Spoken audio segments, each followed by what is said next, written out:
Assalamualaikum. Jumpa lagi kita hari ni. Hari ni kita nak buat video sikit.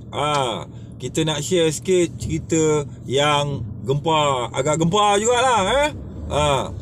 Apa cerita dia? Tan Sri Hamid Bado, Ketua Polis Negara, menerima satu bentuk ancaman komplot untuk menyerang dan menjatuhkan beliau di dalam satu pasukan. Nampak ni? Ini sebenarnya berita-berita macam ni, dia ni lebih bahaya daripada serangan-serangan keganasan, kau tahu. Sebab apa? Satu ketua polis negara, dia menerima satu bentuk ancaman daripada dalam jabatan dia sendiri.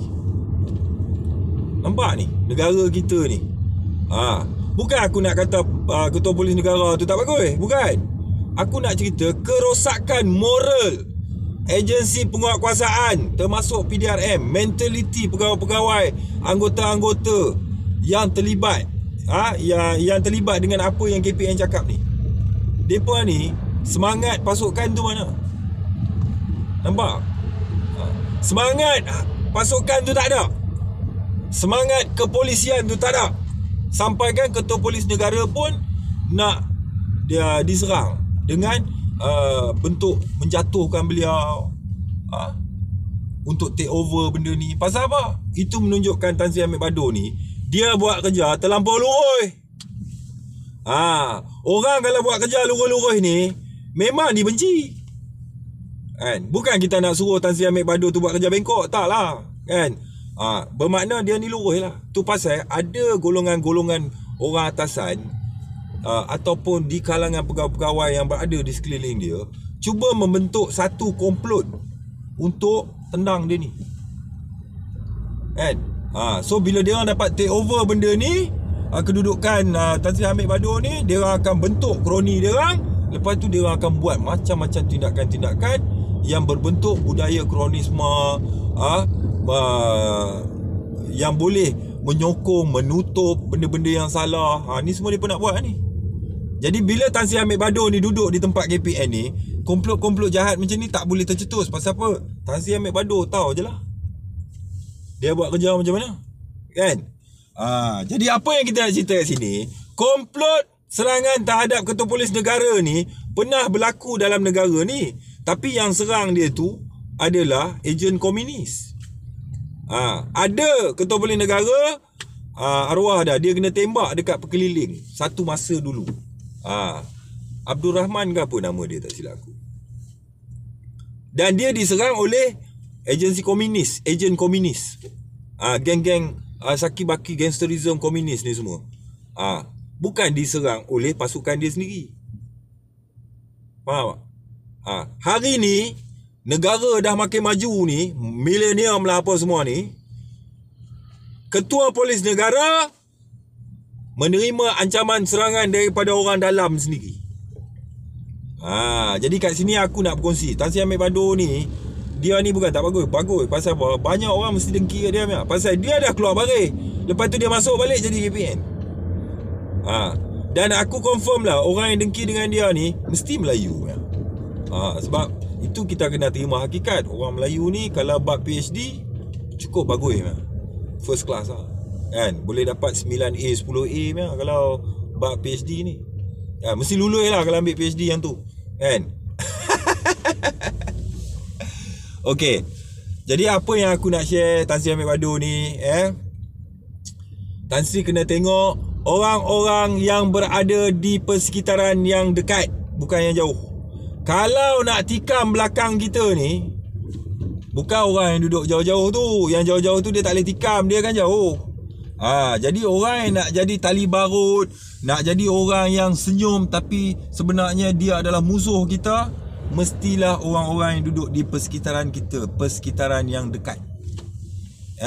Maklumat pergerakan kita bocor, keburukan kita bocor, aib kita terbuka. Ni semua bukan pasal orang-orang yang jauh daripada kita. Ni semua berpunca daripada orang-orang yang duduk sebelah kita, yang dekat dengan kita.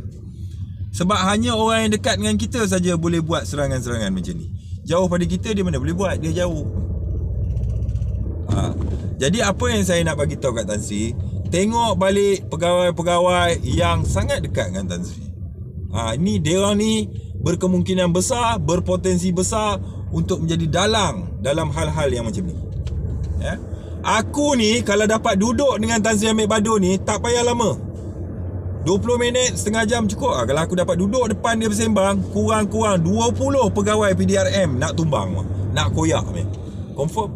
Sebab aku ni tak dapat ruang lagi nak duduk dengan dia je. Kalau aku duduk 20 pegawai aku bongkar.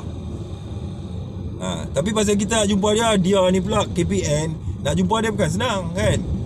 Jadi nak jumpa susah. Jadi kita ni sebagai orang yang rakyat biasa ni kan, duduk diam je lah. Diam lah, buat tak tahu lah kan. Tapi kalau dapat duduk dengan dia 20 minit cukup lah. Kurang-kurang 20 orang pegawai nak tumbang, daripada Kerih Berselang sampai ke bawah ni. Aku ada lah isu dia, ada lah cerita dia. Panjang cerita jebat dengan polis ni tau. Kisah dia panjang. Kan. Hari ni Tuhan balas satu persatu jelas. Kan. Yang murtad lah, yang kena buang kerja lah. Kan. Yang terjun tingkat 10 lah. Ini yang disebut apabila kamu melakukan khianat terhadap mana-mana orang dengan menggunakan kuasa-kuasa kamu secara salah, Tuhan akan menggerakkan kaki tangan kamu ke jalan kebinasaan yang kamu sendiri lakukan. Nampak? Budak yang murtad tu kena buang kerja tu, sampai hari ni kalau tanya kat dia, dia kata dia kena buang kerja sebab aku. Macam lah aku KPN, macam lah aku yang sign dia punya notis buang kerja tu. Padahal dia kena buang kerja atas perbuatan dia sendiri, perangai dia sendiri, bukan pasal aku. Kan? Semua pun buat sendiri, tak sedar ni, buat kerja sendiri. Ni yang Allah sebut ni. Ni yang disebut kata Allah akan menggerakkan kaki tangan kamu ke arah kebinasaan. Ni ada. Kan? Jadi saya bersimpati dengan berita yang saya terima tentang Tan Sri Amir Badu ni. Cadangan saya begitulah. Kena ada satu pegawai yang agak aktif dan agresif untuk mengesan perbuatan-perbuatan khianat yang macam ni. Sebab apa?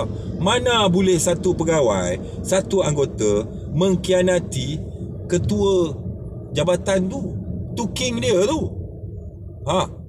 King dia dikhianati dalam dia punya empire sendiri.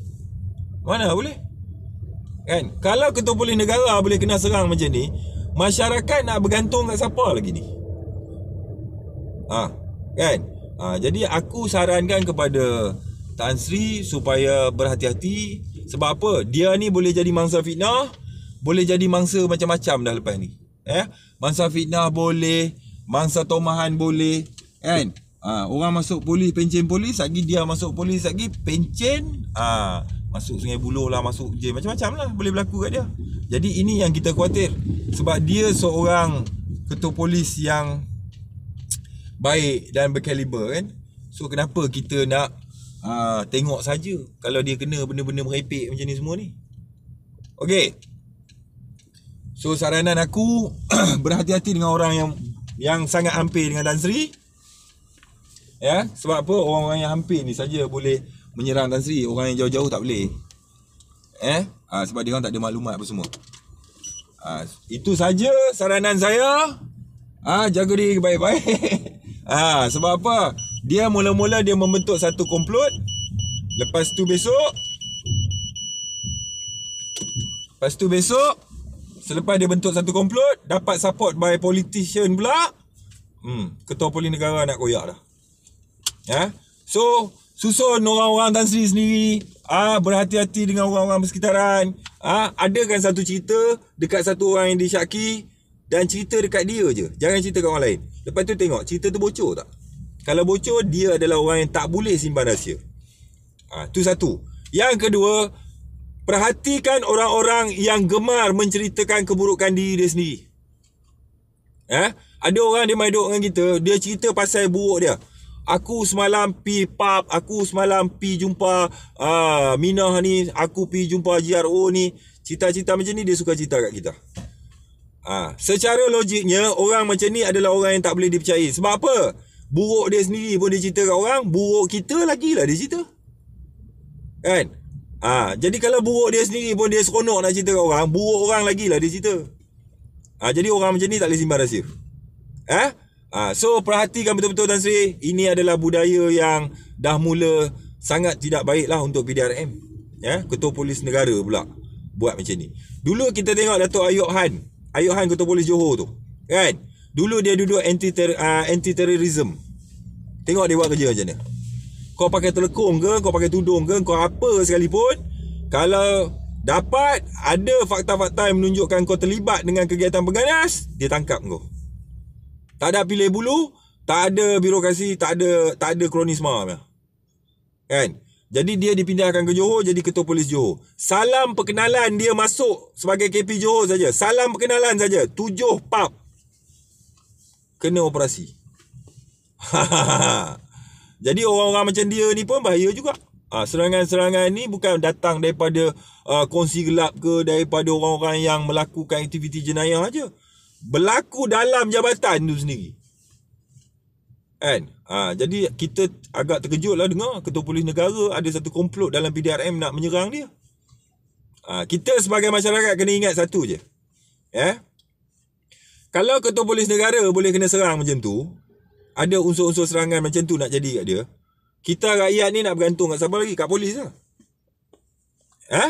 So fikir-fikirkan. Sekian, wassalam.